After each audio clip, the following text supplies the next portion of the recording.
بعد از این وقتی خواستی به کسی اعتماد کنی این سه نشونه رو در نظر بگیر. گاهی مغز ما به شکلی غیر منطقی آدم‌ها رو باور میکنه. نشونه اول، داستانش هی تغییر میکنه. امروز میگه ساعت 8 اونجا بودم، فردا میگه نه فکر کنم 9 بود. یه تغییر کوچیک مهم نیست، ولی وقتی جزئیات اصلی مدام جابجا میشن باید شک کنی. نشونه دوم، سوال ساده رو با جواب طولانی میپیچونه. تو میپرسی پول کی فرستادی؟ طرف میگه ببین یه شبی که فلانی. حالا من یه تاریخ ساده پرسیدم، تاریخ جنگ جهانی رو نمیخوام که.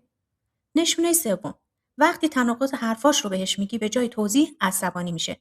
مثلا میگی دفعه قبل یه چیز دیگه گفتی. میگه تو اصلا به من اعتماد نداری. دقت کن، عصبانیت به تنهایی مدرکه. دروغ نیست، اما تناقض به اضافه تفره رفتن به اضافه تغییر روایت مشکوکه. تحقیقات میگه هیچ کدوم از اینا به تنهایی به معنای غیر قابل اعتماد بودن کسی نیست، اما تکرار این نشونه ها رو باید جدی گرفت. کدوم نشونه رو بیشتر داری؟ 1، 2 یا 3؟